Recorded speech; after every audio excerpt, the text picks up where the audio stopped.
Welcome back to the Day of Wellbeing. So today I want to talk about hope and fear. Okay, so two important topics, very closely related. Now, I was at a teaching years ago and a woman said that hope and fear are both demonic. And I thought that was quite a strong claim.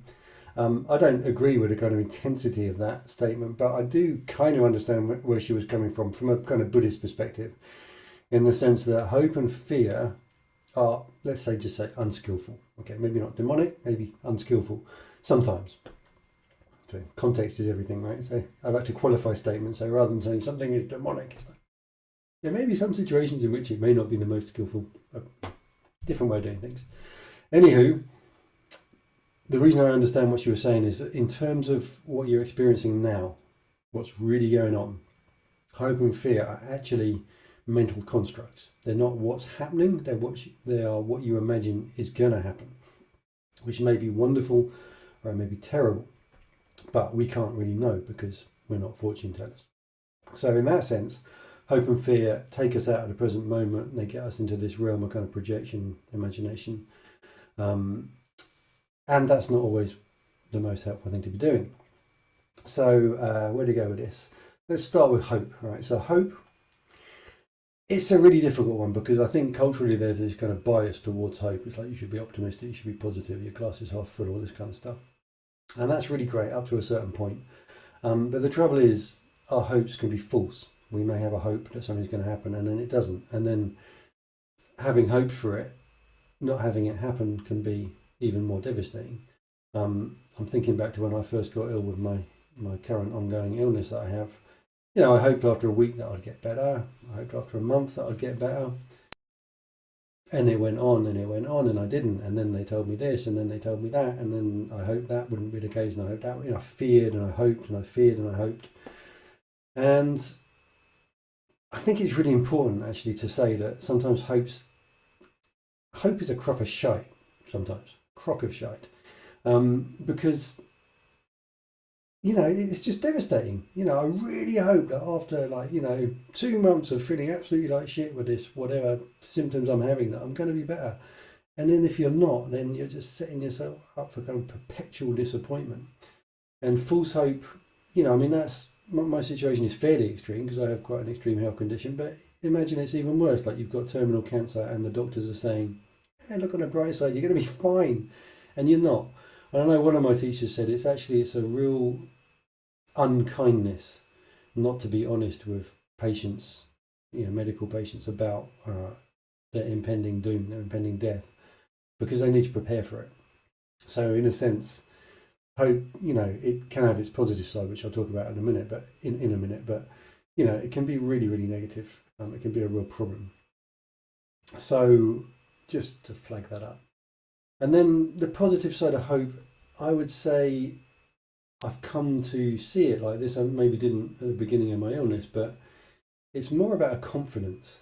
It's about a confidence in not necessarily my ability to deal with whatever life throws at me, but in the possibility of that ability coming forth, if you see what I mean. So it's like, if you believe that it's possible that you'll get better, not that you will, but that it's possible, then you're more likely to do the things that are going to bring that about. So you're going to change your diet, you're going to do the exercise, you're not just going to lay down and say, all right, illness, take me, So for me, this is like the positive side of hope. It's kind of a confidence, it's not even an optimism. I mean, yeah, it's kind of got a component of optimism, but it's more just like believing it's possible, believing that you have some power, you have some control.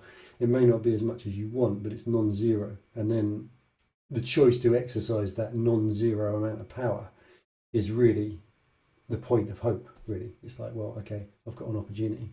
I know one of my teachers had his back smashed in a car accident, and he said he had all these kind of healing tools at his disposal because he was really into Tai Chi and Qigong and meditation and stuff.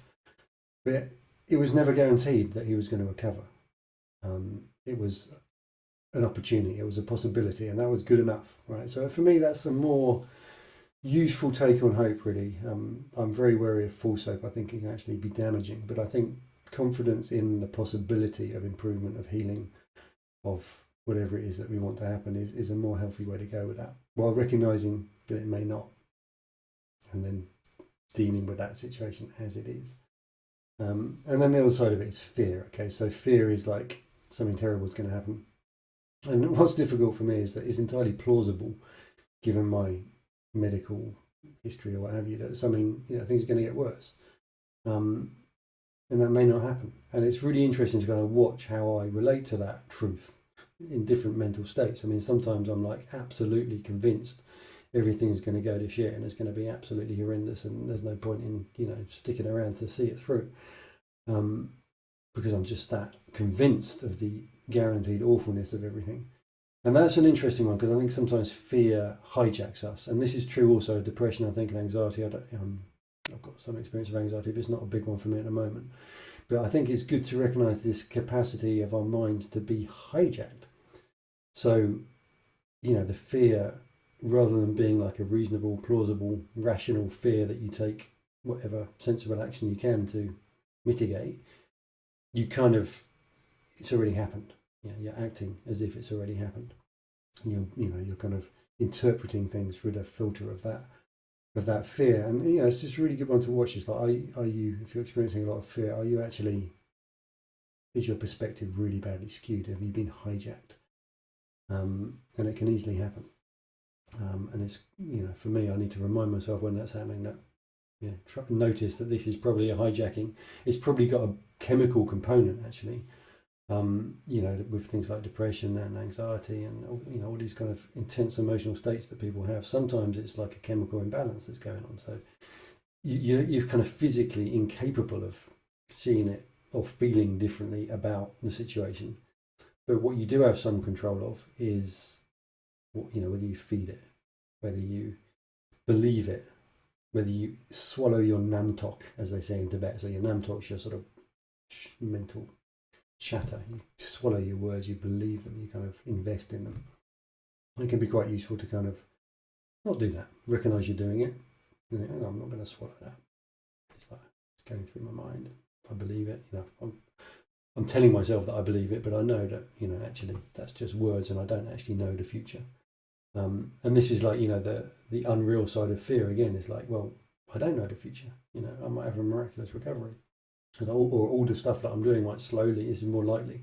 All the qigong and meditation and diet and exercise and lifestyle changes may cumulatively actually lead to at least a partial recovery from my illness. That's a more realistic, it's at least plausible. But plausibility is difficult, because I remember talking to my counsellor about, these fears I'm having, they are entirely plausible. So yeah, it's an interesting one. Just some thoughts about that. And then in terms of fear, a couple more things. Anything useful you can do to kind of deal with fear? I had an MRI scan yesterday inside this tube. Absolutely terrifying for me. Might not be for other people. Genuinely like, oh my God, it's very frightening. Things that I did for that, I found Om Mani Padme Hum, Om Mani Padme Hum, Om Mani Padme Hum, Om Mani Padme Hum, Om Mani, just as to keep the mantra going for me, because of my associations with that. It's a soothing. It's all about compassion for self and others. It's associated with a deity or the archetype Chenrezig, a compassionate kind of being. Om Mani Padme Hum, Om Mani Padme Hum.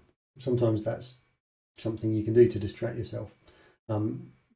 Distracting is an interesting one, because another approach that I sometimes use is the Liturgy Against Fear from June, which I read. There's 2 films of it now, but I read it as a book in my youth. I must not fear. Fear is the mind killer. Fear is the little death that causes total obliteration. I will face my fear. I will permit it to pass over me and through me. And when it has gone past, I will turn the inner eye to see its path. Where the fear has gone, there will be nothing. Only I will remain. So, the thing about that is the words are quite useful if you actually have the cognitive capacity. Because sometimes fear, it's like, I'm not going to be understanding much in a minute. In terms of like mental content or kind of what they call it, semantic content of the words. But just the very act of reciting something is kind of taking your mind partially away from the sensations of fear in your body, and it's giving you something else to focus on. That's one approach, but I don't know the answer to this. Another approach can be to actually literally not try and distract yourself, but just like it says in the litany. I will face my fear, I will permit it to pass over me and through me. So this is more like Taoist meditation or other styles of meditation where, okay, it's in my body, I'm not going to distract myself, I'm not going to run away from it. It's like, there's the fear. And I think there's a time and a place. Sometimes you do just need quick remedy. You need distraction because you've got to get through a situation. Fair enough. Do whatever it takes. And you might then want to work on a kind of deeper, kind of longer term fear in more formal practice, or some mixture, some combination. But yeah, you have the capacity to use meditation to deliberately arise fear in your body by thinking about things that terrify you. Like, a big one for me is my fear of death, which I have not come to terms with yet. So that's a big agenda I can use, and then it's like using the various techniques of inner dissolving from Taoism, but whatever your tradition is, working with that fear in a kind of embodied sense in your body. Noticing that it's not the entirety of what you are, happening in a context of something bigger than the fear. Okay, there was something else I wanted to say about fear. What was it now? In Taoism, again, you got the hope and the fear. There is a practice where you can kind of find what they call the Tai Chi space between the two. So from which, hope and fear are a yin-yang pair. And we can find the space from which both are actually ultimately emerging, which is called the Tai Chi space.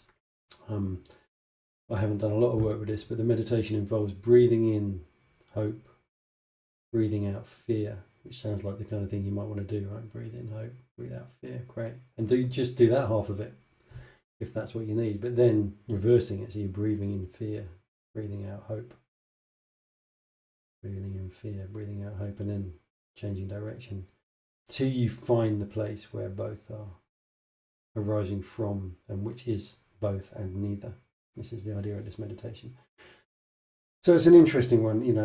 I think there's a kind of surface level, one-stop thinking version of hope and fear, which is hope is good, fear is bad. Yeah, and it's like, there's more to it. And hopefully this video has given you something to think about those two important topics. So hope and fear, Tao of Wellbeing. Thanks for watching. Please like and subscribe if you like this video, and I'll see you in the next one.